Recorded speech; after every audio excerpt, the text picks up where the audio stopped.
চলো ফিরে যাই আবার সেই গল্প শোনার দিনে। শুনছেন the wonder in bookshelf. Please subscribe.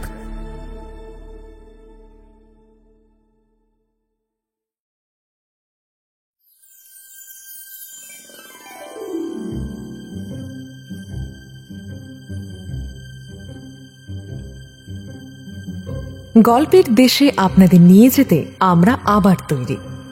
বিচিত্র এই দেশ রোমাঞ্চ এবং রহস্যে ভরা। সাহিত্যের এক বিপুল সম্ভার নিয়ে আমাদের বিশেষ প্রয়াস দ্য ওয়ান্ডার ইন বুকশেলফ। থাকবে বাংলা ও বিশ্ব সাহিত্যের ঝুলি থেকে বাছাই করা কিছু গল্প। আর আমাদের আজকের গল্প শিবরাম চক্রবর্তীর লেখা হর্ষবর্ধন গোবর্ধনের কীর্তি। আজকের গল্পের বিভিন্ন চরিত্রে শুভ ও সমৃদ্ধি, আর্ট ওয়ার্কের রূপ, সমগ্র পরিচালনায় আমি সমৃদ্ধি ও শুভ। শুনতে থাকুন আজকের গল্প হর্ষবর্ধন গোবর্ধনের কীর্তি।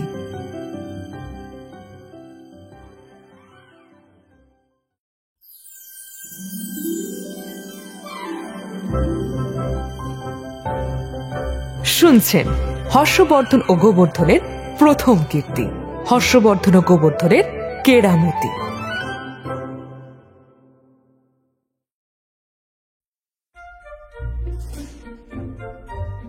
আসাম সরকারের নোটিশ এসেছে প্রত্যেক আসামির কাছে।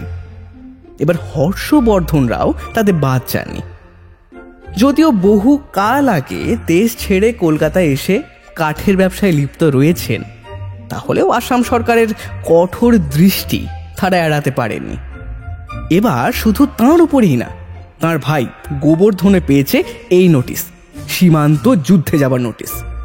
পররাজ্য লিপসায় চীন যখন নেপাল সীমানা পার হয়ে তেজপুরের দরজায় এসে হানা দিল, তখন কেবল আসামবাসীরাই নয়, প্রত্যেক তেজস্বী ভারতীয়রই ডাক পড়েছিল চীনকে রুখবার আর তেজপুরকে রাখবার জন্য। এবার কলকাতাতেও হর্ষবর্ধনের কাছে এসে পৌঁছালো সেই ডাক। হর্ষবর্ধন কিন্তু বললেন, ও না না, ওইসব যুদ্ধে বুঝে যেতে পারবো না। ও বাবা, সে কি দাদা, তুমি না বিলেতে গিয়ে যুদ্ধ করেছিলে?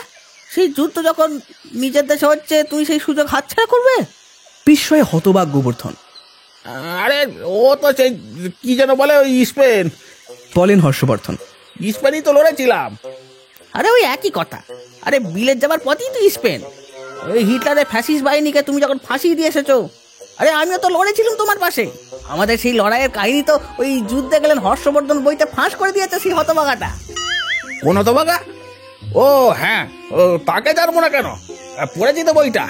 লোকটা বাড়িয়ে লেখে, কিন্তু এই গাঁজা খায় বোধ হয় নাকি বলতো, আমাকেও দিয়েছিল একটা। হ্যাঁ, সে একটু গেঁজায়, ওর সবগুলি কেমন গেঁজানো বুঝলে। গঞ্জনা বলতে পারিস সংস্কৃত করে, কিন্তু সে কথা নয়। কথা হচ্ছে এই চিরকালকে আমরা যুদ্ধই করে যাব নাকি? আরে কোন যুবক ছিলাম, লড়েছি, কিন্তু এখন বুড়ো হয়ে যায় নাকি, গায়ের জোর কমে যায় নাকি? এই বন্দুক তুলতে গেলেই তো উল্টে পড়ো মনে হয়। এই তাছাড়া প্যারেড, লম্বা লম্বা রুট মার্চ এইসব করতে পারবো এই বয়সে? সত্যি এই মার্চ মাসে তো নয়, এমন গরমে। গোবর্ধন সায় দেয় না। হা, তবে এখন যারা ওই যুবক তারা গিয়ে যুদ্ধ করুক, আমরা বরং ওই লড়াইয়ের কথা পড়বো খবরের কাগজে, কিংবা বলবো সেই চক্রবর্তীকে তাদের যুদ্ধের গল্প লিখতে। ওই বইয়ে পড়া যাবে এখন। হ্যাঁ তা বটে। আর সব থেকে বড় কথা, তারাই তো লড়ছে এখন, সেই জওয়ানরাই। জওয়ান? এই জওয়ান আবার কি দাদা? আহা, এ তো রাষ্ট্রভাষা, মানে জওয়ান মানে জোয়ান। জোয়ান মানে তুমি? জানায় গোবর্ধন। আমি জোয়ান, তার মানে? হর্ষবর্ধন একটু হকচকান। আরে বৌদি বললো যে সেদিন। তোর বৌদি বললো আমি জোয়ান? ও, সেই দেখছি ভাষা পেলাম আমি কোনোদিন। তা কোনো মিলিটারি অফিসারের কাছে বলেনি তো? শুনি তো ব্যাপারটা, বিশ্বাস নাই। সে আবার গল্প টল্প লিপে কথা ছাপিয়ে দিলে, তাহলে গিয়েছি।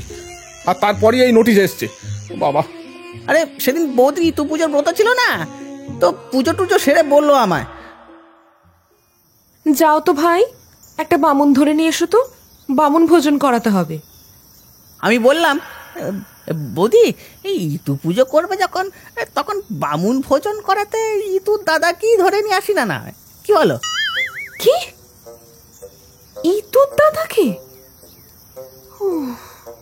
শুনে তো বৌদি অবাক।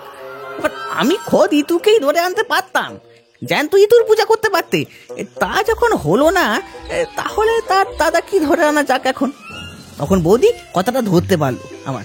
আরে ও সব কিছু একটু লেটে বোঝে। হাসলেন হর্ষবর্ধন। তা গেলাম চক্রবর্তীর কাছে। এবার খাবার কথা শুনে তখন এসে পা বাড়িয়ে তৈরি। কিন্তু তারপর যখন শুনলো যে ব্রত উদযাপনের বামুন ভোজন, তখন আবার পিছিয়ে গেল ঘাবড়ে। বলল, ভাই আমি তো ঠিক বামুন নই গো, পইতেই তো নেই গো আমার। আমি বললাম, আরে ধোপার বাড়ি কাছতে গিয়েছেন বুঝি? হ্যাঁ। সে বলল, তা নয় মানে ঠিক কখন পইতে হয়েছিল সে তো মনে পড়ে না গো আমার। আমি কি করে? আরে তা না হোক, আপনার দাদার বইতে ছিল তো। বামুন না হোক, বামুনের ছেলে হলেই হবে, চলুন। তো তখন সে খেতে এলো। সর্বনেশের কথাই বটে। আরে লোকটার কথাটাই ওই রকম। এবার পেট ঠেসে খেয়ে ঢেকুত্তুরা তখন বলে কি না, বলছি এই সবই তো করলেন বোধে, বেশ ভালোই করেছেন। বেঁধেছেন খাসা, কিন্তু দারুণ হয়েছে। কেবল এই একটা জিনিস একটু বাদ পড়ে গেছে, মানে এই অম্বলটা তো করেননি। মানে একটু অম্বলটাও যদি করতেন তাহলে এর সঙ্গে বেশ ভালোই লাগতো শেষ পাতে আর কি। শুনে বৌদি বলল, চক্রবর্তী মশাই, এ বাজারে কি আর খাঁটি জিনিস মেলে বলুন? এমন কাকরমণি চালের ভাত, পচা মাছ, বাদাম তেলের রান্না, এইতে কি আপনার যথেষ্ট অম্বল হবে। সেই ভেবেই আর অম্বলটা করিনি আর কি। শুনে তো আঁতকে উঠলো লোকটা। হ্যাঁ, সে কি? তাহলে তো হজম করা মুশকিল হবে দেখছি। তা বলি, এই হজম করবার জন্য কোনো দাবাই টাবাই আছে নাকি বাড়িতে? দিন একটু এর সঙ্গে খেয়ে নি। কিরকম দাবাই জানতে চাইলেন বৌদি। এই একটু জোয়ান টোয়ান। এই বাড়িতে জোয়ান বলতে তো গোবরা দাদা, তা তিনি তো এখন ঘুমোচ্ছেন। তো জানালো বৌদি। তখন বুঝলাম ওই জোয়ান বলতে খাবার জোয়ান না, এই তুমি যে মস্ত জোয়ান মানুষ সেটাই বলেছেন। তোর বৌদি যেমন কথা, তো তা আমি যদি জোয়ান হই তাহলে কথাটা কি রে? কি আমি যদি জওয়ান তাহলে প্রৌঢ়টা তাহলে কে? প্রৌঢ়? আরে প্রৌঢ় নাকি প্রৌঢ় সে একই কথা। গলায় আসছে, মুখে আসছে না, ওই বুঝে নেই না, এত মাথা মোটা না। না মানে আমার কথা হচ্ছে, তোর বৌদির সার্টিফিকেটে দেখছি এবার তেজপুরিকে করাতে হবে আমাকে। ও এই বয়সে আবার বেদবা হতে হবে। তুমি বিধবা হবে? বলো কি গো? গোবরা হাঁ করে থাকে। ও আমি কেন হব রে বেদবা? তোর বৌদি হবে, তো সেই তো হবে বেদবা। সে একই কথা। তুই বোঝ রে বাবা, তুই কথাটা মানে বুঝতে পারি না তুই। যখন বেদবা হবে তখন মজাটা টের পাবে। মাছ খেতে পাবে না, বুঝে করবে। তার স্বাদের বেড়াল তখন মাছ না পেয়ে পালিয়ে যাবে বাড়ি থেকে, বোঝা ঠেলা। আরে বৌদির ঠেলা বৌদি বুঝবে, এখন নিজেদের ঠেলা তো সামলাই আমরা, বলে গোবরা। আরে আরে সামলানোর কি আছে আর? হ্যাঁ, জবাব দেন দাদা। বললাম না, এই ঠেলায় গড়াতে হবে গিয়ে তেজপুরে। মুন্ডু একদিকে গড়াবে আর ধরটা একদিকে, এই হচ্ছে ব্যাপার। ও আরে আমিও তো গড়াবো তোমার পাশেই দাদা। গোবরার উৎসাহ আর ধরে না। এবার কাতর স্বরে শুরু করেন শ্রীহর্ষ। হায় হায় হায়, বংশটাই লোপ পেয়ে গেল এবার আমাদের। 1 লক্ষ পুত্র আর 1.25 লক্ষ নাতি, একজনও রইল না বংশে দিতে বাতি। ও তিনি যেন রামায়ণের লঙ্কা কাণ্ডের সঙ্গে নিজেকে গুলিয়ে রাবণের শোকে তিনি মুহ্যমান হয়ে থাকেন। আরে নিচেই হায় হায় করছো দাদা, তোমার ছেলেও নেই নাতিও নেই, তোমার বংশ লোপ পাবে কি করে? তুমি আজব কথা বলো। তার নাতি বৃহৎ তুই তো আছিস। হ্যাঁ, তা তুই গেলেই তো আমাদের বংশ গেল। এতদিনের আমাদের রাবণ বংশ তো গোল্লায় গেল একবারে, আর বর্ধিত হতে পেল না। তা গোলায় বল আর গোল্লায় বল, ওই একই কথা। দাদার শোক যেন উথলে ওঠে। না না, তোমাকে ওরা ওই ফ্রম কি ফটফট করছিস বলছি রে? আরে ওই ফ্রন বলেই হতবাক গোবর্ধন। মানে? হর্ষবর্ধন বিরক্ত হন। আরে আমার কথা হচ্ছে, তোমাকে কি আর ওরা ফ্রন্টে পাঠাবে? ইংরেজি কথাটা ততক্ষণে খুঁজে পেয়েছে গোবরা। আরে তুমি নাকি স্পেনের যুদ্ধ জয় করে এসেছো, পড়েছে তো নিশ্চয়ই তারা বইয়ে, তাই তোমাকে হয়তো ডেকেছি। অবশ্যই তোমাকে যদি আবার সেনাপতিও করে দিতে পারে দেখো। আর সব থেকে বড় কথা, সামনে থেকে তো লড়তে হবে না তোমাকে, মরতে তো হবে না গোলায়, পিছন থেকে পালাবার পথ তো পরিষ্কার পাবে, যখনই দেখবে ধে দৌড়। পেয়েছি, পালাবার পথ নাই, জমাচ্ছে পিছে। যুদ্ধ কাকে বলে জানিস না তো? সে বড় কঠিন ঠাঁই, গুরু শিষ্য দেখা নাই। বলে একটা দীর্ঘশ্বাস ছাড়েন দাদা। আরে দাদা ভাইয়ের দেখা হবে কিন্তু গো। আরে তোমার ধারে কাছেই তো আমি থাকবো, আমি তো পালাবো না তোমাকে ছেড়ে, তুমি এত ভাবছো কেন? গোবর্ধন আশ্বাস দেয়। এই এই শোন, তুই আর জানাস না তো আর, পট পট পট ওই নোটিশটা যা লেখা আছে একটু ভালো করে পড় দেখি। নোটিশ পড়ে গোবর্ধন জানায়, এই তো এই এই এই গোখেল রোডের একটা ঠিকানা দিয়েছে, ওই রিক্রুটিং অফিসারের ঠিকানা। এই দেখো, সেখানে ওই আগামী পরশু সকাল 10টায় গিয়ে হাজির হতে হবে, নাম লেখাতে হবে, তারপরে ওই মেডিকেল এক্সামিনের পর ওই ভর্তি নেওয়ার কথা।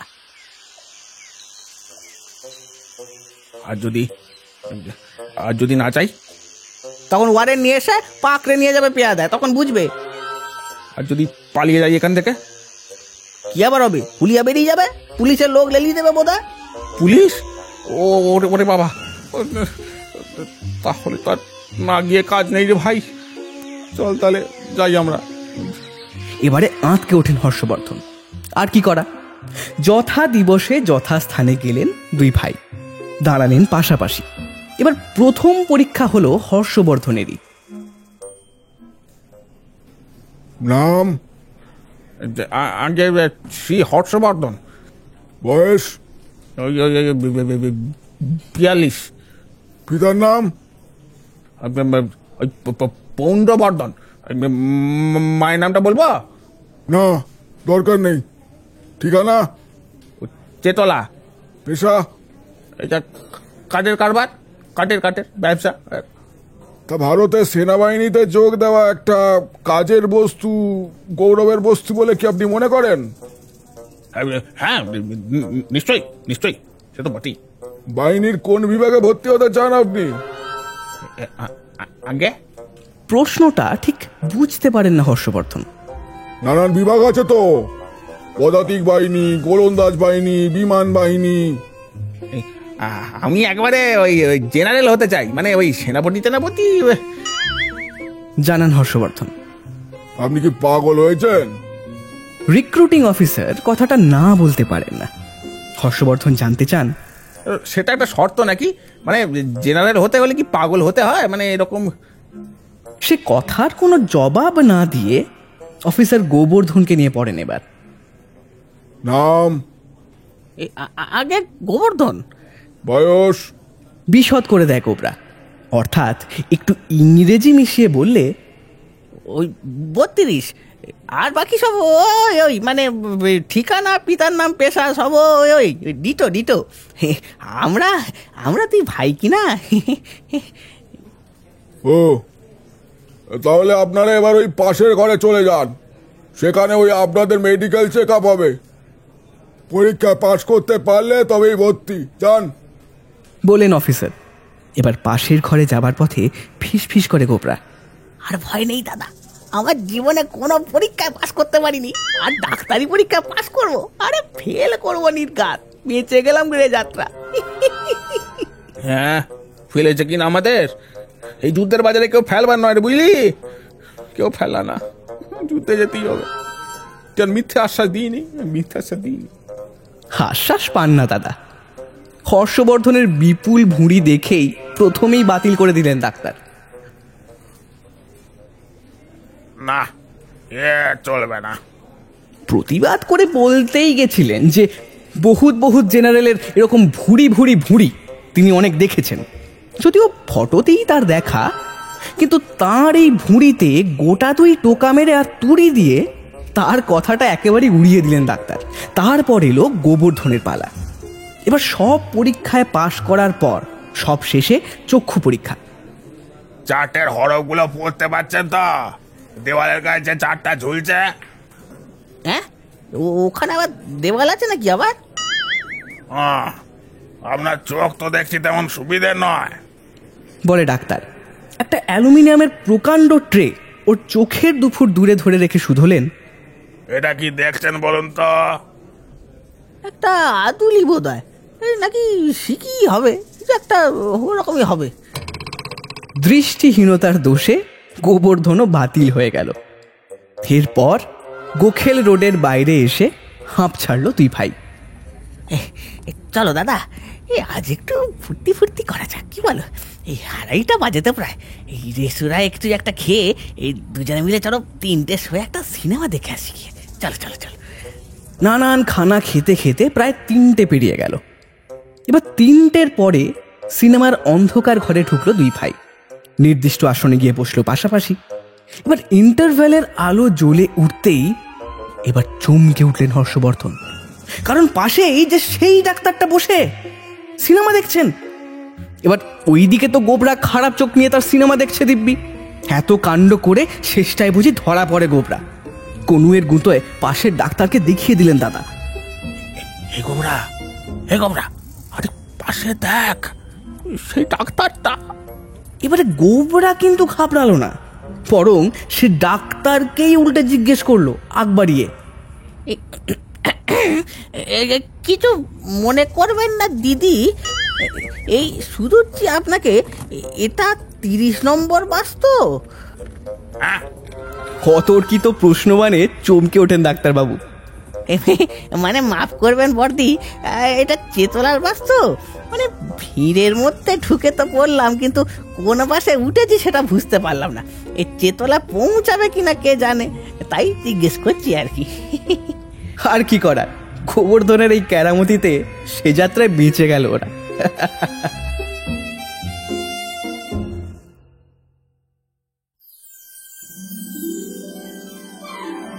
শুরু হচ্ছে দ্বিতীয় কীর্তি, হর্ষবর্ধনের ওপর টেক্কা।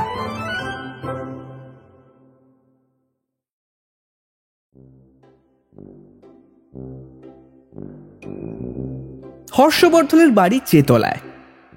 তার বাড়ির পিছনের ফাঁকা জায়গাটাকে ঘিরে করাত দিয়ে কাঠ চেরার একটা কারখানা তিনি বানিয়েছেন। তার আপিস ঘর হলো বাড়ির একতলায়। এবার হর্ষবর্ধন একদিন অফিসে বসে আছেন, হিসেব করে দেখছেন কারবারের। ঠিক এমন সময়ে একটা লোক তাদের দরবারে এসে দাঁড়ালো। তারপর নিজের এক দরকার নিয়ে বলল, বাবু, আপনার বাড়ির সামনের অত বড় রোয়াকটা তো একদম ফাঁকা পড়ে থাকে, ওইখানে আমার ওই মিঠাইয়ের দোকানটা খুলতে দিন না একটা। কিসের মেটাই? হর্ষবর্ধন শুধলেন, এই তো এই সন্দেশ, দরবেশ, রসগোল্লা, জিলিপি, পান্তুয়া, বোঁদে, খাজা, গাজা, মিহিদানা, মতিচুর, দই, রাবড়ি বলে যায় লোকটা। হর্ষবর্ধন তখন হাঁ করে শোনেন।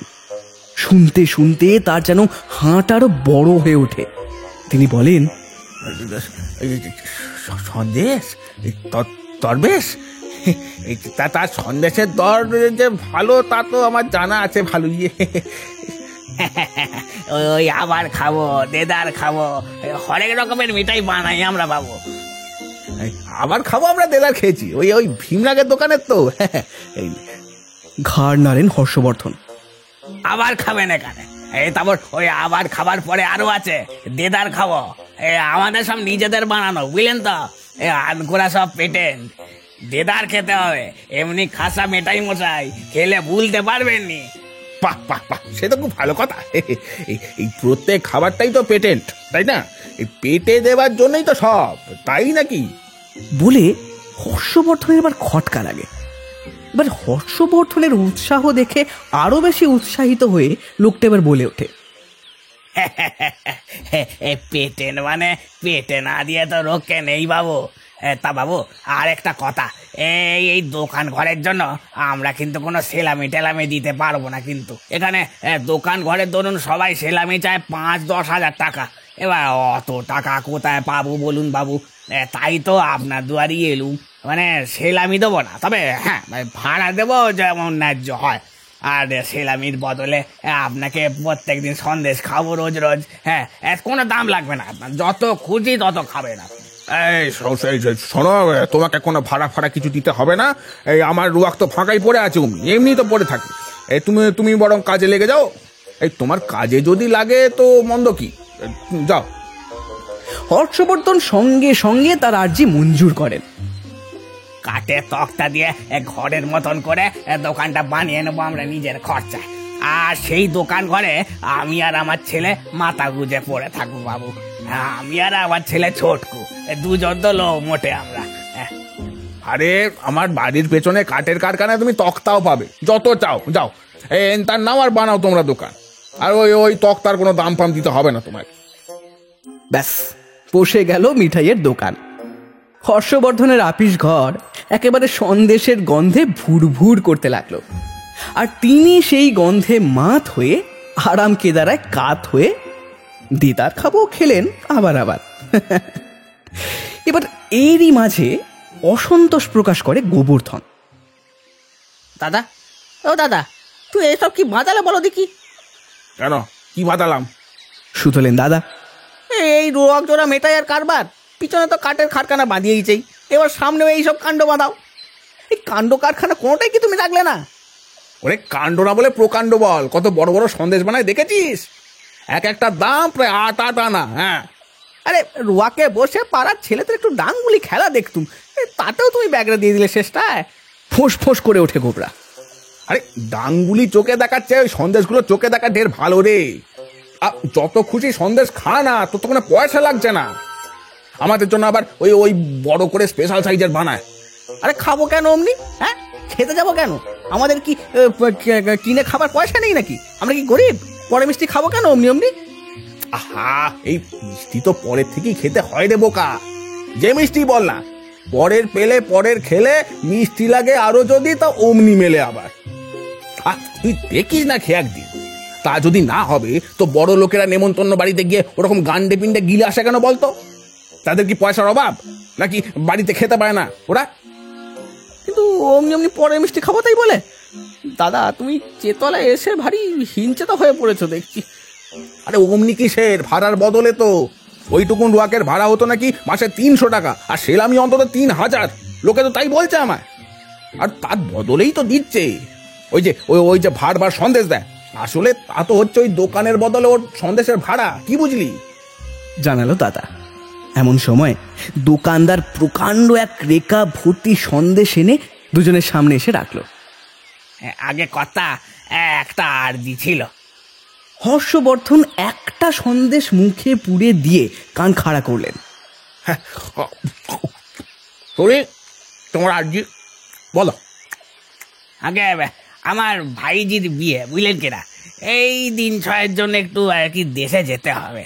এই কাছে পিঠে এই হাওড়াতেই বিয়ে, বেশি দূরে না। এবার আমার ছেলে আর আমি এই দুজনেই একটু যাব। এবার এবার এই সময়টা আমার দোকানটা দেখাশোনার ভার কার উপর যে দিই, সেটা একটা পরামর্শ নেওয়ার ছিল আপনার কাছে বাবু। কি করি বলুন তো? কেবল চেখে দেখার ভাব হলে নিতে পারতুম আমরা, কিন্তু একটু কিন্তু হতেই থামতে হলো তাকে। আগে সেই ভারী তো নিতে বলেছি আপনাদের, ওই চেখে দেখার ভাড়া কি চাকবেন বই কি, হরদমই চাকবেন, যখন খুশি তখনই চাকবেন। দোকান তো আপনাদেরই, আর সেই সঙ্গে ওই দোকানটায় বসে একটু চোখেও দেখতে হবে, মানে চেখেও দেখলেন আবার চোখও রাখলেন তার উপর, দুটোই হলো আর কি। চোখ রাখতে হবে কার উপর? ওই মিঠাই মন্ডার উপরই তো। গোবর্ধনের প্রশ্ন। হর্ষবর্ধন বলেন, সে আর এমন শক্ত কি? এই এই মিঠাই মন্ডার সামনে থাকলে নজর আর অন্যদিকে যায় কি করে ভাই? আগে নজর রাখতে হবে ওই পাড়া ছোঁড়াদের ওপরে। ওরা কিন্তু বড় সহজ পাত্র নয় মশাই, খুব জ্বালায়। তা আপনার ছেলেটাকে একটু দোকানে বসিয়ে দিয়ে যান না, বিয়ে বাড়িতে গিয়ে শেয়ার করবেটা কি? আরে ছেলেরাই তো ভালো নজর রাখতে পারে ছেলেদের উপর, তাই না? গোবর্ধন বাতলায়। ছোটকা থাকবে দোকানে তাহলেই হয়েছে বাবু। ও দুদিনই দোকান পুরো ফাঁক হয়ে যায় মশাই। ওই সেই জন্যই তো ওকে আরো সঙ্গে নিয়ে যাচ্ছি আমি। ও যা একজন বন্ধু আছে জানেন, দেখতেন যদি, ঘোঁতকা হোঁতকা কোঁতকা কি সব নাম, যেন নাম শুনলেও যেন মাথা গুলিয়ে ওঠে। কিন্তু এক একটি চিজ ভারী তো তারা। হ্যাঁ, আর তার মধ্যে ও তাদের লুকিয়ে লুকিয়ে সন্দেশ খাওয়ায় রোজ। এই সন্দেশ খাইয়ে খাইয়ে পুরো দোকান ফাঁকা হয়ে গেল বাবু আমার। ছোটকা বাবার পাশে দাঁড়িয়ে দাঁড়িয়ে সব কথা শুনছিল। সে প্রতিবাদ করতে যায়, কিন্তু বাধা পায় হর্ষবর্ধনের কথায়। আহা, তা ইতো লোকেদের জন্যই তো মেটাই মন্ডা মশাই, শাস্ত্রে তো তাই বলে দিয়েছে, মিষ্টান্ন মিতরে জনা, অর্থাৎ কিনা এই মিষ্টান্নম ইতরে জনা। ছেলেটি বলে ওঠে, মোটেই তো ইতর না বাবু, তারা সব আমার বন্ধু। শোনো বাবা, বাবুর মুখেই শোনো, তোমার শাস্ত্রে কি বলেছে শোনো ওর মুখে, মিষ্টান্ন মিতরে জনা, মানে কিনা তোমার মিতাদের জন্যই যত মিষ্টি, তাই তুমি তাদের খুব কষে মিষ্টি খাও, দেখবে মিতা মানে মিত্র আর মিত্র মানে আমার বন্ধু, এই কথা তাই নয় তো বাবু, বলুন? গোবরা সায় দেয়, হ্যাঁ ঠিক কথা, যাকে বলে মিতা তাকেই বলে মিত্র, তাকেই বলে বন্ধু, আর ইংরাজিতে আবার তাকেই বলে ফ্রেন্ড। হ্যাঁ, ওর ওই ফেরেন্ডের ঠেলাতেই আমার ভ্যারেন্ডা বাজাতে হবে বাবু, ওই মিঠাইয়ের দোকান তুলে দিতে হবে, হয়তো পাট তুলতে হবে না, আপনি উঠে যাবে দোকান। ছোটকাকে ভুলিয়ে ভালিয়ে ওর ঘাড় ভেঙে বজ্জাতগুলো রোজ রোজ যা রসগোল্লা আর পান্তুয়া সাবার করে যায়, কি বলবো বাবু, খুব ঝামেলার মধ্যে পড়েছি। এবার গোবর্ধনের বুঝি সহানুভূতি জাগে। তা বেশ তো, দুদিনের জন্যই যাচ্ছেন তো, তাই দুদিন না হয় আমি দেখে নেবো আপনার দোকান, এমন আর কি শক্ত কাজ, ওই তো ওই ওই রসগোল্লার দাম 2 আনা, সন্দেশার দাম ওই পান্তুয়ার দাম তো ওই একই, ওই 2 আনা, এবার এবার নগদ দাম দিয়ে বেচতে হবে, এই তো ব্যাপার, আর এমন শক্ত কাজ কি? আর সেই সঙ্গে আবার নজরে একটু রাখতে হবে যে বাবু। মনে করিয়ে দেয় মিঠাইওয়ালা। ওই 3 জনের ওপরেই তো, হ্যাঁ কি বললেন জানো, ওই হোঁতকা ঘোঁতকা আর ওই কোঁতকা, তাই না? তবে অবশ্যই আমি কাউকে চিনি না, তবে নাম শুনি বেশ মালুম হচ্ছে। এই হোঁতকা চেহারার কে বেলে তাকে ঘেঁষে দেবো না দোকানে, আর সেইটাই হোঁতকা হবে। আর ঘোঁতকা নিশ্চয়ই ওই খোঁত খোঁত করতে করতে আসবে, নইলে তার নামটা আর ওরকম হলো কেন? ওর আওয়াজেই সেটা টের পাওয়া যাবে। আর কোঁতকা যদি আমার ত্রিসীমানায় আসে, আমাকে ঠকানোর চেষ্টা করে, যদি এই একটা কোঁতকা লাগাবো ওকে যে নিজের নাম ভুলে যাবে বাঁচাতে। হ্যাঁ ব্যাস, তাহলেই হবে, সব কিছু ঠিকঠাক। হাসি খুশিতে প্রচ্ছন্ন হয়ে উঠল দোকানদার। এই কাল দুপুরের গাড়িতেই যাচ্ছি তবে আমরা বাবু, আপনি দুপুর থেকেই বসবেন তাহলে, এই কাল আর পরশুটা কেবল, পরদিন ভোরেই আমি ফিরে আসছি, ঠিক আছে? বলি কি, কিন্তু এইবার গোবরা একটু কিন্তু করে। দেখুন, এই মিঠাই খেতে জানি, মানে বেচতেও পারি হয়তো, কিন্তু বানাতে তো জানি না, সেইটার কি হবে? আরে আপনি ওসব ভাববেন না, এই 2 দিনের মতন সন্দেশ রসগোল্লা আর পান্তুয়া আমি বানিয়ে রেখে গেলাম, 1 কড়াই পান্তুয়া, 1 হাঁড়ি রসগোল্লা আর 1 খোরা সন্দেশ, এই সবই তৈরি আছে। বেশ বেশ, তাহলেই তো হলো, আমরা তো ওই 2 দিন চোখে একটু দেখা কেবল, তা খুব পারবো, ও হয়ে যাবে। তবে আমার চেখে দেখাটা হয়তো হবে না, মানে দাদার মতন তো আমার অতটা হজম শক্তি নেই, মানে তাহলে দয়া করে আপনি বসবেন বাবু, হ্যাঁ আসি আসি, হ্যাঁ। অনুনয় করলো দোকানদার, হয়তোবা হর্ষবর্ধনের প্রতি একটু কটাক্ষ করেই মনে হয়। তা পরদিন দুপুরে দোকানে বসেছেন গোবর্ধন। এবার খদ্দেরের তেমন খুব একটা ভিড় থাকে না দুপুর বেলাটায়, বেচাকেনার হাঙ্গামা কম।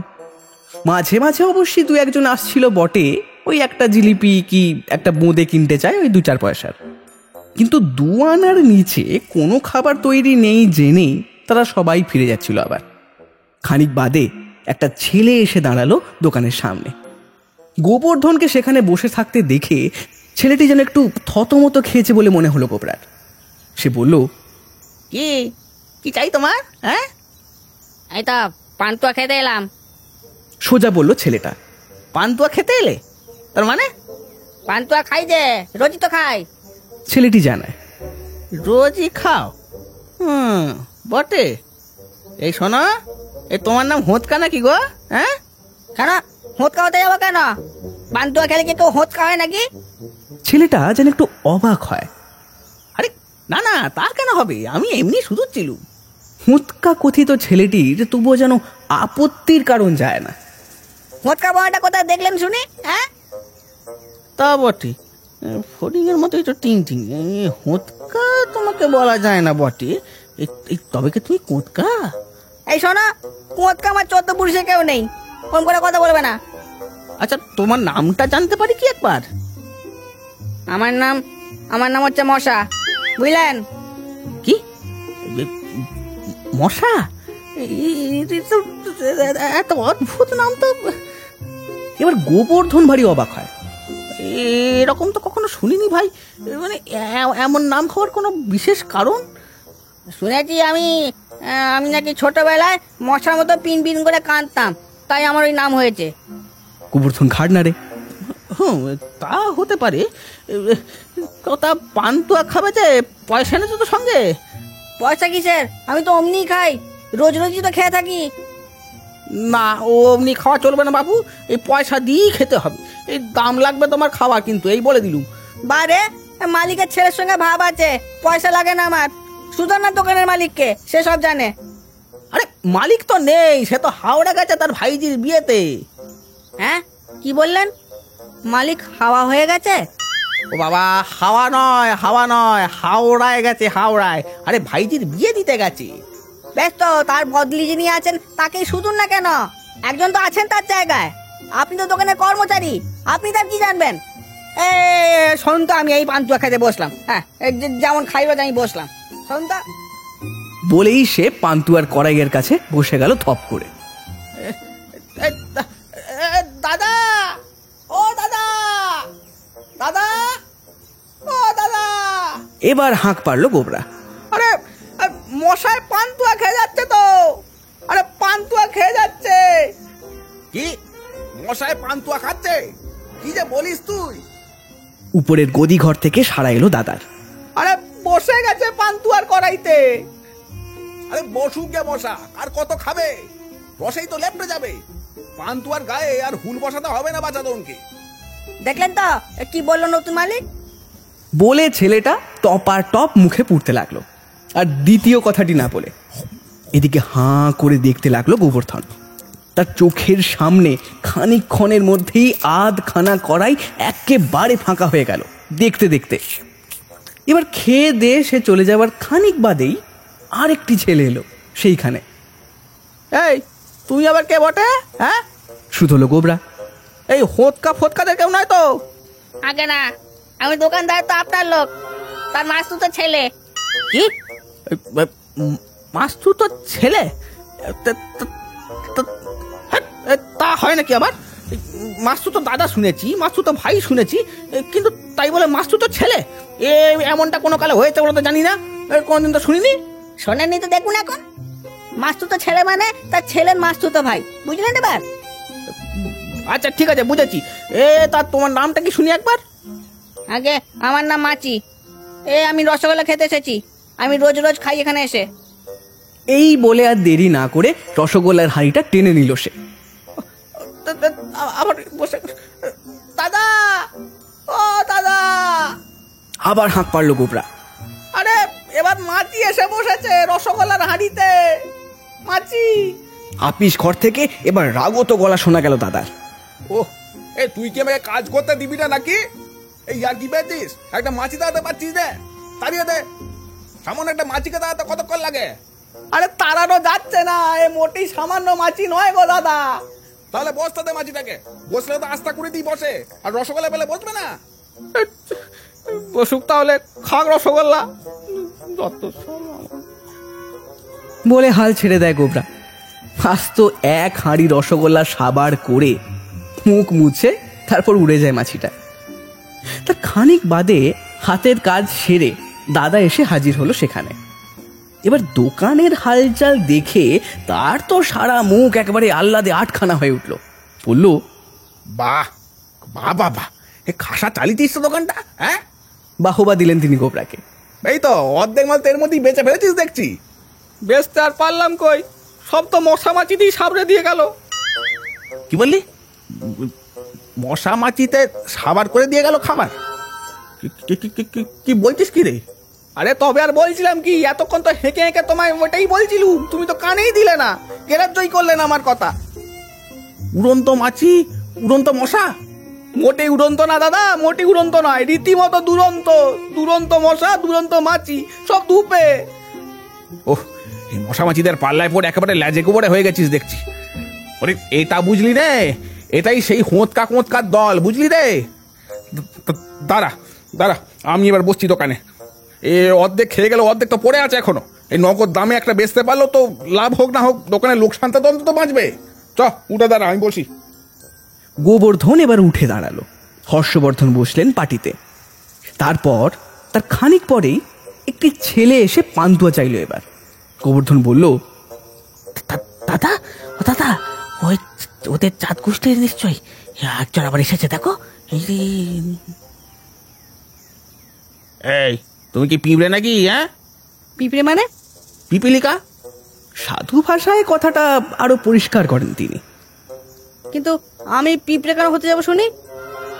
হ্যাঁ, আহা, তোমার লোকেরা মশা মাছি না হোক, এখানকার বালকই তো বটে। হ্যাঁ, হর্ষবর্ধন ব্যাখ্যা দেন এবার।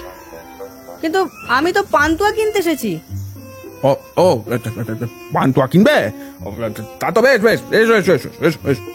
এই কথা শুনে উৎসাহিত হন হর্ষবর্ধন। তা কত পান্তুয়া চাই তোমার? ওই কিলোখানেক।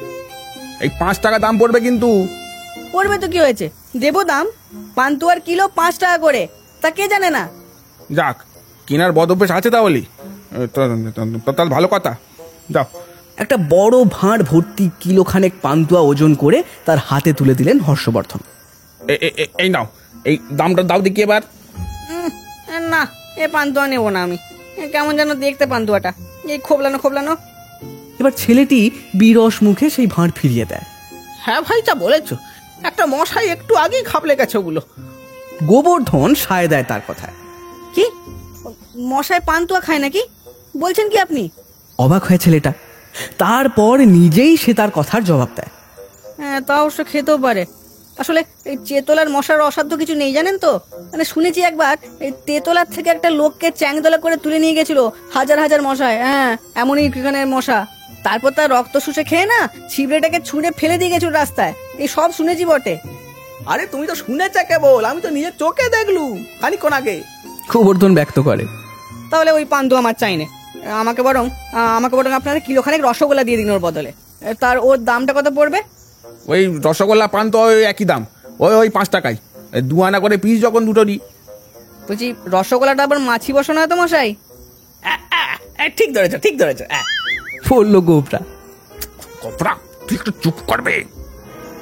হ্যাঁ, তাই তো, মাছি বসাই তো বটে। এই আপনারা মাছি বসানো রসগোল্লা দিচ্ছেন আমাকে, ইয়ার কি পেয়েছেন? হ্যাঁ, মাছিরা যেখানে সেখানে কত নোংরা নিয়ে বসে থাকে, আর যত বীজাণু জীবাণু কি সব নিয়ে আসে, খেলে তো লোকের অসুখ করে। না না না না, আমাকে ওর বদলে ওই 5 টাকার সন্দেশ দিয়ে দিন। ওই সন্দেশটাও 2 আনা করেই পিস তো। হ্যাঁ, ওটাও 5 টাকা। বলে ঘাড় নেড়ে হর্ষবর্ধন তাকে খোড়ার থেকে চুবড়ি ভরে সন্দেশ সাজিয়ে দেন। এবার সন্দেশের চুবড়ি নিয়ে ছেলেটা চলে যেতে উদ্যত হলেই, ও ভাই ভাই ভাই, দামটা দিয়ে গেল না যে, আসল কাজই তো ভুলে যাচ্ছ। বাধা দেয় হর্ষবর্ধন। কিসের দাম? চুবড়ি হাতে ফিরে দাঁড়ালো ছেলেটা। ওই সন্দেশের দামটা। আরে সন্দেশের দাম কেন দিতে যাব? সন্দেশ তো আমি রসগোল্লার বদলে নিলাম। বেশ, তাহলে রসগোল্লার দামটাই দাও। আর রসগোল্লা তো আমি পান্তুয়ার বদলে নিয়েছি। আহা, তা পান্তুয়ার দামটাই দাও না গো। ছেলেটা ভারী বিরক্ত হয়। আরে আজব লোক তো মশাই আপনি। আমি পান্তুয়ার দাম দিতে যাবো কেন শুনি? আমি আমার পান্তুয়া কখন নিলাম আপনার থেকে? ও তো আমি নিইনি। আমি যা নিলাম না তার দাম দেবো কেন শুধু শুধু? যা নিইনি তার দামও কি দিতে হয় নাকি? এবার ছেলেটিকে চলে যেতে দেখে হর্ষবর্ধন তাকে পিছন থেকে ফের ডাক দেয়। আবার, আরে শোনো শোনো শোনো, আরে ও ভাই, আরে শোনো, দাম চাচ্ছি না, একটা কথা কেবল জানতে চাইছি। একটু আগে যারা ওই মশা মাছি ছদ্মবেশে খেয়ে গেছে, তাদের নাম কি হোঁতকার আর গোটকা? আপনি ঠিকই ধরেছেন। ছেলেটি এবার ঠিক করে হেসে ফেলে। আর তোমার নাম? আমি হচ্ছি কোটকা। যেতে যেতে চুবড়ির থেকে সন্দেশ খেতে খেতে বলে যায় ছেলেটা। তারপর কোঁত কোঁত করে গিলতে গিলতে সে চলে যায়। এদিকে হর্ষবর্ধন তখন হতবাক হয়ে থাকেন। যা গেছে তার জন্য আর মন খারাপ কেন করো দাদা, বাদ দাও। গোবর্ধন তখন সান্ত্বনা দেয় দাদাকে। তোমাকে তো আর আমার মতন ল্যাজে কুবরে হতে হয়নি, তাহলেও বলতে হয় দাদা যে তোমার ওই কোতকাটাই ভারী জব্বর হয়েছে, তাই না দাদা? নিজের ল্যাঙ্গের গোবরটাই যেন দাদার মুখের ওপর ভালো করে লেপে দেয় গোবরা। সেদিকে হা হুতাশ করেন দাদা। কোতকা দিয়ে গেল বলছিস কি রে? কোতকার ওপর আরো কোতকা লাগিয়ে গেল আবার। আধখোরা সন্দেশ পুরোটা নিয়ে গেল ছোড়াটা। আমার আমার একবেলার খোরাক পুরোটা সাবার করে দিল।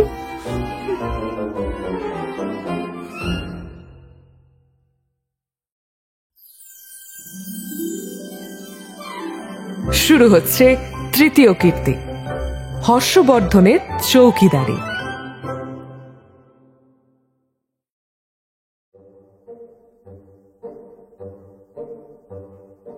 হর্ষবর্ধন আর গোবর্ধন দুই ভাই বেরিয়েছেন বাজার করতে। তবে সামান্য চাতা কিছু কিনতে নয়, খড় জোড়া প্রকাণ্ড কেনাকাটার ব্যাপারেই তারা বেরিয়েছেন। অর্থাৎ একটা চৌকি কেনা দরকার। হর্ষবর্ধনের নিজের জন্যই দরকার। আসলে গোবরার সাথে সে একই খাটে শোয়, কিন্তু তার আর পোষাচ্ছে না। এবার ঘুমোলে তো আর দিক বিদিক জ্ঞান লোপ পায় গোবরার। কথায় বলে ঘুমন্ত না মরা, কিন্তু গোবরার সবকিছু উল্টো। ঘুমোলেই যেন গোবর্ধন ভায়া আরো বেশি সজীব হয়ে উঠত। তখন তার হাত পা ছোড়ার বহর দেখে কে। আর তাই গোবর্ধনের সঙ্গে এই গুঁতোগুঁতিতে আর পেরে উঠছেন না হর্ষবর্ধন। সারা রাত যদি দ্বন্দ্বযুদ্ধে কিংবা আত্মরক্ষার মহড়া দিয়ে কাটাবেন, তাহলে ঘুমোবেন তিনি কখন? এই তো কাল রাত্রের কথাই ধরো না কেন, বেশ ঘুমোচ্ছেন, প্রায় মরার মতোই নির্বিবাদেই ঘুমিয়ে যাচ্ছেন। এমন সময়ে বলা নেই কওয়া নেই গোবর্ধন তার সঙ্গে মাথার ঠোকাঠুকি লাগিয়ে বসেছে। এবার গোবরার ওই নিরেট মাথার সঙ্গে ঠোক্কর লাগলে ঘুম তো ঘুম, ঘুমের বাবা অবধি চুরমার হয়ে যায়। এবার হর্ষবর্ধনেরও তাই হয়ে গেল। এক হাতে নিজের মাথায় হাত বুলোতে বুলোতে অপর হাতটা তিনি বাড়িয়েছেন গোবরার উদ্দেশ্যে। না, ওটার কোষে কানটা মুলে দেওয়া এক্ষুনি খুব দরকার, কাল বিলম্ব না করে। এবং কানটাকে বেশ বাগিয়ে ধরেছেন তিনি, হাতে নাতেই পাকড়েছেন, দুধসই করে মুলতেও শুরু করে দিয়েছেন। কিন্তু কই, গোবরার কোনো উচ্চবাচ্য নেই তো অনেকক্ষণ। বেশ ভালো করেই তো তিনি মরলেন। অবশেষে ঘুমের ঘোরেই তার একটা আর্তনাদ শোনা যায়। এবার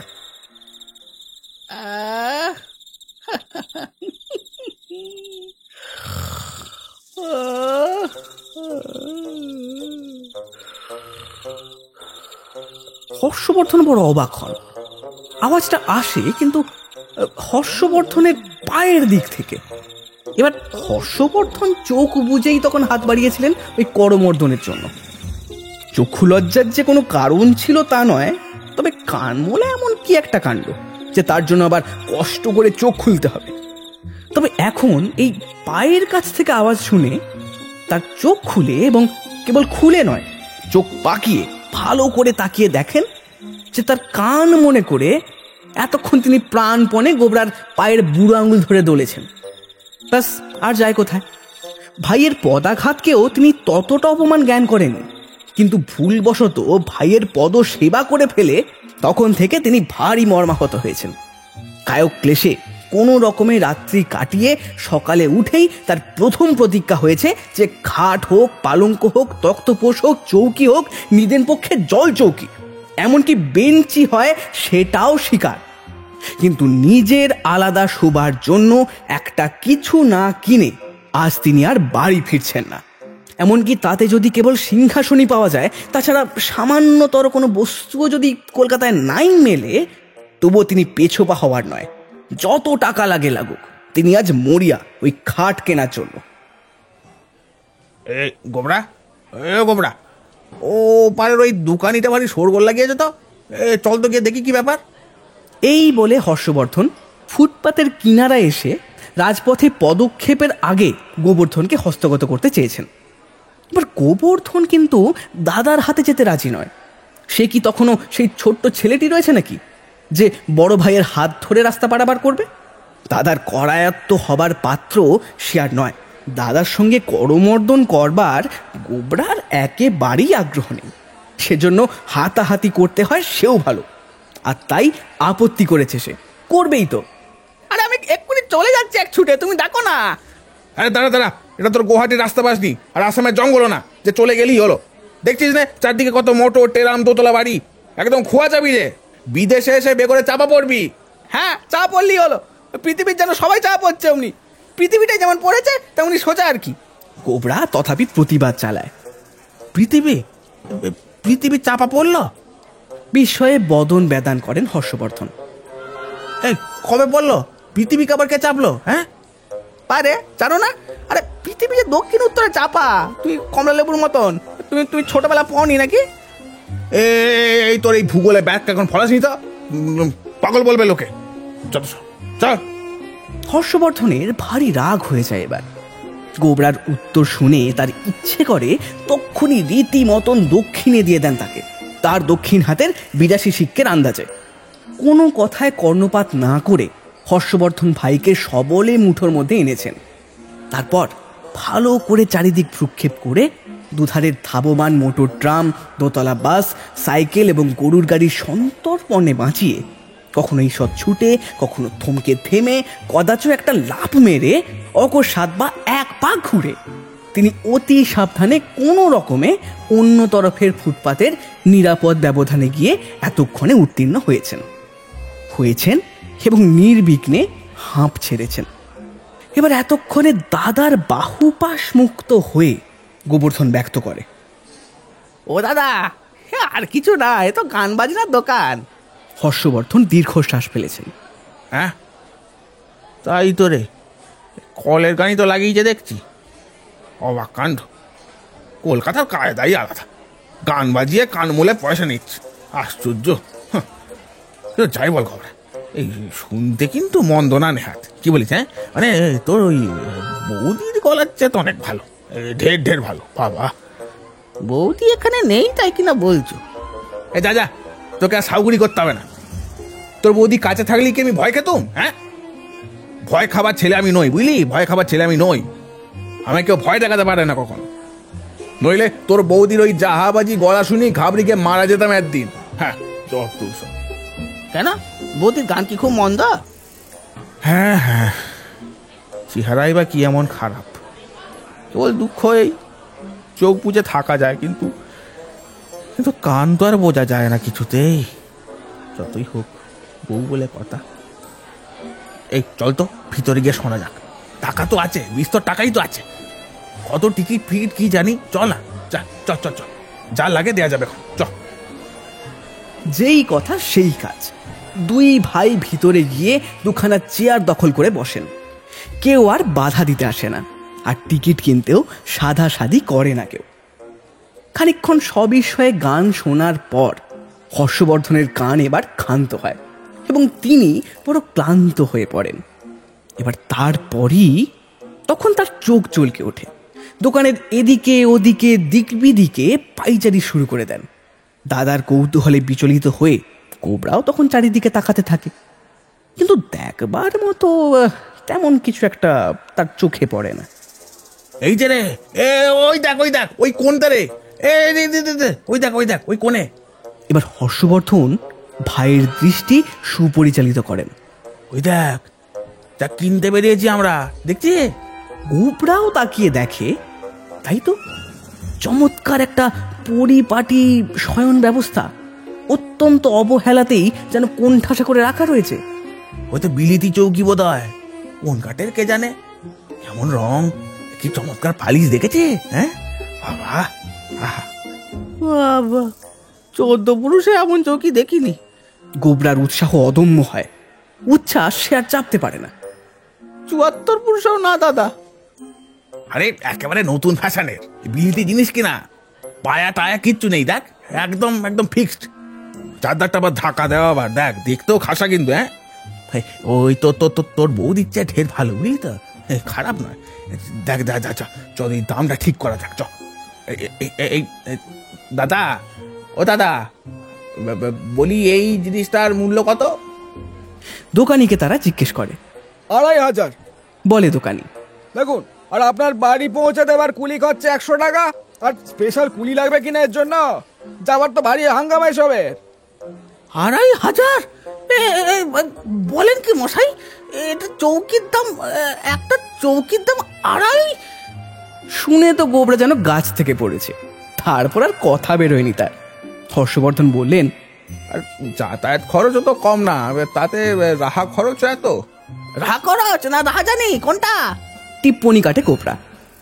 আসলে এখানে ব্যাপারটা হচ্ছে অন্যরকম। তারা গিয়েছেন খাট কিনতে, কিন্তু গানের দোকানে খাট কোথায় পাবে? আসলে ব্যাপারটা যেটা হচ্ছে, তাদের যে খাটটা পছন্দ হয়েছে, সেই বিলেতি খাটটা, সেটা আসলে একটা বড় সাইজের বিলেতি পিয়ানো, যেটা হর্ষবর্ধন খাট বলেই মনে করেছে। হর্ষবর্ধন তখন নিজেকে সামলে নিয়েছেন, বললেন, বিলেতের আমদানি নিশ্চয়ই, কি বলেন? শুধু এই প্রশ্নটুকুই করেছেন। তারপর তার অনুমান সঙ্গত জবাব পেয়ে ওয়াকিবহাল হয়ে গোবরার জ্ঞান সম্পাদনে অগ্রসর হয়েছেন তিনি। তা এমন কি আর, তেমন কি আর বেশি। এবার দম নিয়ে তিনি নবদ্যমে লেগেছেন। 2500 আর বেশি এমন কি, খাস বিলেতের যে বুঝতেই পারছি। লাটেরা, সম্রাটেরা, সাহেবরা সব সময় দাম হবে না, একটু আক্রাই হবে বই কি। হ্যাঁ, বুঝতেই পারছি। হ্যাঁ, ওই ধারের ওই ছোট পিওনাটা যদি পছন্দ হয়, ওটা 1300 টাকা ছাড়তে পারি। মায় মুটে খরচা সব ধরে। দোকানি পুনরূপী জানিয়েছে, আরে না না না, ওই জল চৌকিতে আমার কুলোবে না মশাই। এই 2.5 ভরের শরীরটা তো দেখেছেন, দইগে পোস্তে কি কম কিছু? হ্যাঁ। প্রশস্তভাবে দুঃখ প্রকাশ করেছেন হর্ষবর্ধন, নিজের সম্বন্ধে নির্লিপ্ত দুঃখ। আমার ওইটাই চাই, ওই বড়টাই আমার চাই। এই নিন, এই 2600 ধরুন, আজকেই পাঠিয়ে দেবেন, কিন্তু এই রাতের আগে কিন্তু যেন গিয়ে পড়ে, বুঝেছেন তো? এই পুরোটা দিলাম। 26খানা নোট গুনে দিয়ে বাড়ির ঠিকানা জানিয়ে দীর্ঘশ্বাস ফেলেছেন তিনি, সহাস্যপদনই ফেলেছেন। সেদিন রাজধানীতে হর্ষবর্ধনের আনন্দ দেখে কে? তার নিজের বিছানা পড়েছে এবার, তাই সমস্ত ঘরখানা জুড়েই জিনিসটার আড্ডা জমেছে বলতে গেলে। হর্ষবর্ধন আরামে গড়াগড়ি দেন তার উপর। বাহ, কি চমৎকার, কি তোফা, কি তাজ্জব! আমার মতোই লম্বা চওড়া। বাহ, খুব ভালো হয়েছে। এই হচ্ছে খট্টাং বলে যাকে বলে। আমার আমার কি সব কারুকার্য অঙ্গ প্রত্যঙ্গে খাস বিলের থেকে আলম জিনিস। চৌকির প্রশস্ততার সপক্ষে তার প্রশস্তি যেন ফুরোয় না। আজ ভারী সুখ হবে, রাতে ঘুমিয়ে সত্যি দারুণ সুখ হবে। আজ মন দিয়ে ঘুমাবো। গোবরা অদূরে সাবেক খাটে ম্রিয়মান হয়ে শুয়ে থাকে। দাদার বিবাহের আসন্ন সম্ভাবনা, অর্থাৎ অদ্যরাতে ঘুমের ঘরে গুঁতোবার জন্য কাকে আর পাশে পাবে? কিংবা দাদার আনন্দের কলোচ্ছ্বাস, কি তাকে বেশি কাতর করে সেটা বলা যায় না। এদিকে হর্ষবর্ধনের পুলকা ধরে না। লাটেরা শোয়ে, সম্রাটেরা শোয়ে, বড় বড় সাহেব সুবয়ে শুয়ে থাকে যাতে সেই দেব দুর্লভ চৌকি কিনাজ তার পদতলে, আর তাঁরই দেহভার বহন করছে সম্প্রতি। সমস্তটাই আগাগোড়া স্বপ্ন বলে তার সন্দেহ হতে থাকে। বকুনি ক্রমাগত যেন বেড়েই চলল তার। কাল ওই 500 টাকা শালখানা কেচে এসে পড়লেই ব্যাস, এমন দামি আসবাব, তার একটু দামি ঢাকনা হবে বই কি। হ্যাঁ, এই শাল দোলাতেই ভালো করে মুড়ে দেবো একে, তারপর আমায় পায় কে আর। হ্যাঁ, তখন আমি বাকে আর ওই ছোট লাঠি বাকে। যতই শোনে গোবরা, ততই যেন আরো মুমূর্ষু হয়ে যায় সে। যৎ সামান্য সেকেলে পদার্থটায় শুয়ে নিজেকে নিতান্ত অপদার্থ বলে ধারণা হয় তার। মুষড়ে গিয়ে ভারী সংক্ষিপ্ত হয়ে পড়ে সে। গবরা, এই গবরা, এই সেই পদ্মটা কি রে?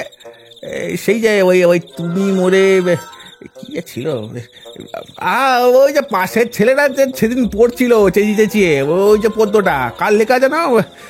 ওই রবিবাবুর না কার একটা ছড়া নয়? হ্যাঁ, ওই রবিবাবু। তা অমন ওই খাট গড়াগড়ি দিয়ে তোদের ওই রবিবাবুর মেয়েলি পদ্য কেন? ওই আমার মাইকেল অমন দাঁত ভাঙা গদ্য গড় গড় করে পড়া যায়, সব কিছুই আরামের পড়া যায়। এই খাটটাই এমন খাটে শুই তো পড়তে হয়, এখনই তো পড়বার সময়। এই বল না কি পদ্যটা ছিল, বল না রে বাবা একটু ফের। গোবরাকে তিনি পুনঃ তাগাদা লাগান। কই স্মরণে আসছে না তা? সাধু ভাষাতেই সে বলে, মনে করে পদ্য করতে কোবরার ছাই গরজ পড়েছে, ও তো আর কিছু স্বর্গে যায়নি। না, কিচ্ছু মনে পড়ে না, কিছুই তো নাই মাথায়, সব তো ফাঁকা। যা ঢোকে সঙ্গে সঙ্গে বেরিয়ে যাবে সব। ভারী বুঝবুক তুই, জানিস তো? আহা, আরে সেই যে রে ছিল, আহা সেই যে তুমি মোরে, হ্যাঁ হ্যাঁ হ্যাঁ হ্যাঁ হয়েছে রে, পেয়েছি পেয়েছি, ওই তো এই তুমি মোরে করেছো সম্রাট, তুমি মোরে করেছো সম্রাট, তুমি মোরে করেছো সম্রাট। কিন্তু এর বেশি আর একটি লাইনও মনে পড়ে না তার। অগত্যা বারবার প্রায় 22 বার এই একই লাইন তিনি আবৃত্তি করে যান। তুমি মোরে করেছো সম্রাট, তুমি মোরে করেছো সম্রাট, তুমি মোরে করেছো সম্রাট, তুমি মোরে। অবশেষে আবৃত্তির উপসংহারে আনন্দের আতিশায্যে সেই চৌকিরূপী পিয়ানোটাকেই তিনি প্রণাম করে ফেলেন। দণ্ডবত হয়েই ছিলেন তিনি, কেবল উদ্দেশ্যে মাথাটা ঠেকান। এবার ঠেকান কিংবা ঠোকেন তার বালিশে, অর্থাৎ তার নিজের সাম্রাজ্যে, আর তার জন্য খুব একটা বেশি বেগ পেতে হয় না তাকে। তারপর আর কি, আবার সেই এক লাইনের পুনরাবৃত্তির শুরু হয়। তুমি মোরে করেছো সম্রাট, তুমি মোরে। এবার গোবরা অসহ্য হয়ে ওঠে। তুমি মোরে পারছে না কেন করেছো ছড়াটা? সম্রাট, সে একই তো লাইন বারবার বলে যাচ্ছে। মোরে আরে করেছো বাবা। সম্রাট, অনুসন্ধিৎসা সে ব্যক্ত করেই ফেলে। সম্রাট, তুমি মোরে করেছো সম্রাট। কেবল তো তখন থেকে একটা কথাই আওড়াচ্ছ, এর গদ নেই নাকি? বাড়ছে না কেন? সেই তো তার দাদারও এই একই বক্তব্য এবং জিজ্ঞাসা। কিন্তু মনে পড়লে তো বাড়বে।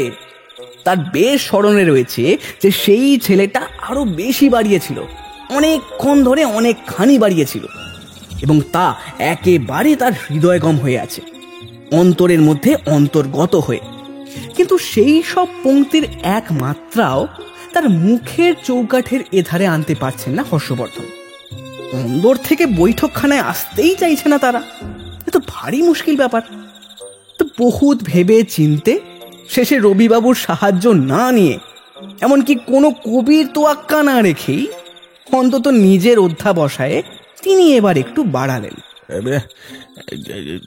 শুতে দিয়ে তোমার উপরে, তুমি মোরে করেছো সম্রাট, শুতে দিয়ে। ওই মিলছে না যে? গোবরা তথাপি অসন্তোষ থেকে যায়। আরে মিলছে কই? মিলটা তো পাচ্ছি না। পদ্মরা সব মিলে যায়, সে তো সবাই জানে। দাঁড়া না, মিলে দিচ্ছে এক্ষুনি, দাঁড়া। ভাইকে সবুর করতে বলে নিজেকে কবুল করতে থাকেন তিনি। তারপরেই আবার তার আন্তরিক প্রয়াস আরম্ভ হয়।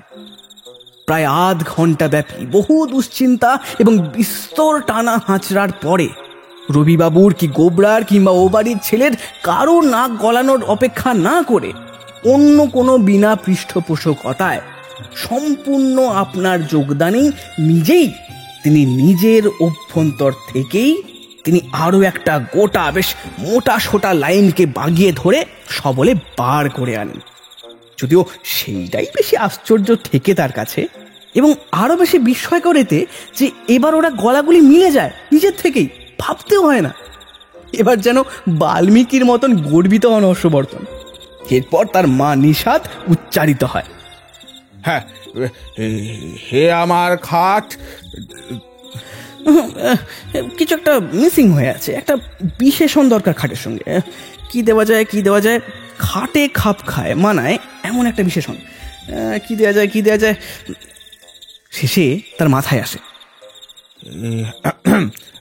হে আমার লাট করা খাট, শুতে দিয়ে তোমার উপরে, তুমি মোরে করেছো সম্রাট।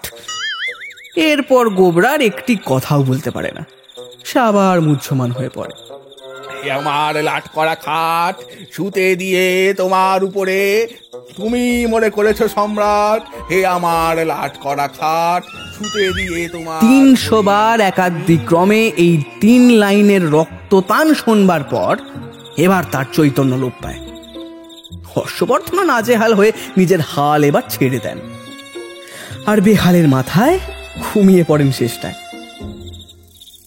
এবার হর্ষবর্ধনের পপুর বিপুল চাপ ক্রমশ চৌকি বেচারার কাঠের চামড়া দাবিয়ে তার হাড় পাঁজরায় গিয়ে লাগে। মাঝরাতে যেই না তিনি পাশ ফিরেছেন, অমনি বাজনা শুরু হয়ে গেছে পিয়ানোটায়। ব্যাস, সেই আওয়াজে হর্ষবর্ধনের হঠাৎ করে ঘুম ভেঙে গেছে। চমকে উঠে তিনি বসেছেন। এবং খেয়াল করছেন নানাবিধ সুমিষ্ট আওয়াজ আসছে সেই চৌকির ভিতর থেকে। একি একি ভৌতিক কাণ্ড নাকি? আশ্চর্য। ডাকাডাকি করে তিনি এবার গোবরার ঘুম ভাঙিয়েছেন। আরে আরে আরে এই গবরা ওঠ না। আরে চৌকিটা বাজে যে রে, আরে চৌকিটা বাজে, ওঠ না রে বাবা, চৌকিটা বাজে ওরে। ভয়ানক হাঁক ডাক চালিয়েছেন, কিন্তু গোবরার শক্ত ঘুম কি আর সহজে ভাঙে? কিন্তু ভাঙবার সঙ্গে সঙ্গেই তার ঝড়াৎকার বেরিয়ে আসে। বাজে তো হবেই, কত দামি জিনিস কখনো বাজে না হয়ে যায় নাকি?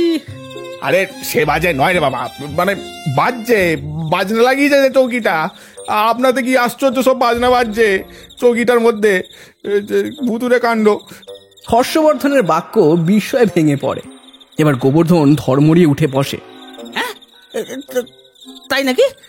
দাদার লম্ফ জম্প এবং চৌকিদার জগঝম্প সমান তালে চলছে।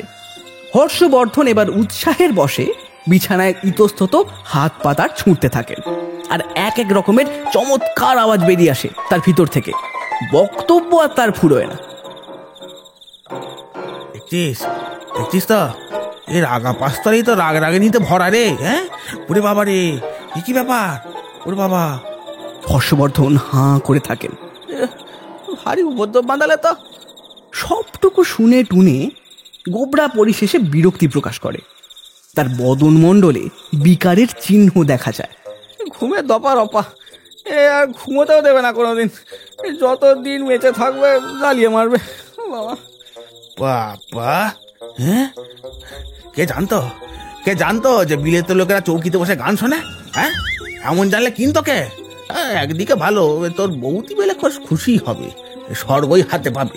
এত চৌকি কিনা একবারে রোশন চৌকি। এবার সমস্ত খতিয়ে সব কিছু বিবেচনা করে অচিরেই তিনি আনন্দিত হয়ে ওঠেন। এবার না, এতে আর শোয়া নয়, শালমুড়ি দিয়ে রেখে দিতে হবে এটাকে। পরে একদিন সুবিধা মতো বাড়ি পাঠিয়ে দেবো, রেলগাড়ি চাপিয়ে তোর বৌদির জন্য। সে ওই গান বাজনা শুনতে ভালোবাসে, ওর সঙ্গে ভালো খাপ খাবে, ভালো জমবে, পোষাবে ওর। শোয়াকে শোয়া, গানকে গান, সবই হবে। হ্যাঁ হ্যাঁ, ওটাই ভালো। যা গো, আমি পাঠিয়ে দেবো রেলগাড়ি করে। হ্যাঁ। তারপর সশ্রমভমে রোশন চৌকি ছেড়ে তিনি আবার গবরার খট্টাঙ্গে নিজেকে চালান করেন। এবার দাদাকে পুনর্মুষিক হতে দেখে গবরা পুনরায় খুশি হয়। কি এজন্য সে অনেকখানি কষ্ট করে ফেলে। দাদাকে আশ্বাস দিয়ে তক্ষুনি উঠে এ ঘর থেকে ও ঘরে দৌড়ে গিয়ে সমস্ত বিছানার যাবতীয় বালিশ টালিশ জোগাড় করে আনে, আর তারপর নিজের বালিশটাও ত্যাগ করতে স্বীকার করে। সবগুলো জোট পাকিয়ে দলবদ্ধ করে তার আর দাদার মাঝখানে একটা প্রকাণ্ড পাহাড় বানায় সে। এই তো এই বেশ বারান্দা করে দিলাম। আর তোমার ভয় নেই দাদা, এই প্রাচীর ভেদ করে আমি আর হাত পা চালাতে পারবো না। এই ধাক্কা খেয়েই ফিরে আসবে দক্ষিণী। গোবর্ধন অগ্রজকে উৎসাহ দিতে চায়। দাদা দাদা, এইবার তুমি অকাতরে ঘুমোতে পারো, তার আর কোনো ভাবনা নেই তোমার। ঘুমো। হর্ষবর্ধন আর কি করেন, পর্বতের আড়ালে গিয়ে আশ্রয় নেন। সব হয়েই নেন, কেননা সেখানের নিদ্রার খুব বেশি ভরসা ছিল না তার। ঘুষি চালিয়ে পাহাড়ে ধস নামাতে গোবর্ধনের আর কতক্ষণ। কিন্তু কি আর করেন, এবার গান শুনতে শুনতে ঘুম দেওয়া সত্যিই খুব শক্ত কাজ। কিন্তু প্রাণ হাতে করে ঘুমানো কি খুব সহজ ব্যাপার? হর্ষবর্ধন আর হর্ষিত হতে পারেন না।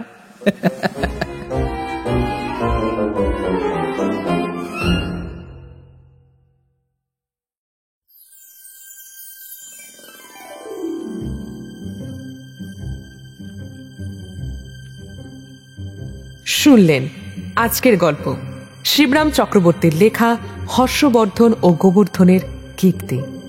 আজকের গল্পে হর্ষবর্ধন, গোবর্ধন ও অন্যান্য পুরুষ চরিত্রে শুভ, মহিলা চরিত্রে সমৃদ্ধি, গল্পের আর্ট ওয়ার্কের রূপ, সাউন্ড ডিজাইনে শুভ, ভিডিও এডিটিং ও স্পেশাল এফেক্টসে মলয়, সমগ্র পরিচালনায় সমৃদ্ধি ও শুভ। আজকের গল্পটি শুনে ভালো লেগে থাকলে অবশ্যই লাইক ও শেয়ার করুন এবং আমাদের চ্যানেলকে সাবস্ক্রাইব করুন। আপনাদের বিভিন্ন মতামত আপনারা কমেন্ট করেও আমাদের জানান। ফিরে আসবো পরের সপ্তাহে আবার এক রোমাঞ্চকর গল্প নিয়ে। শুনতে থাকুন দ্য ওয়ান্ডার ইন বুকশেলফ।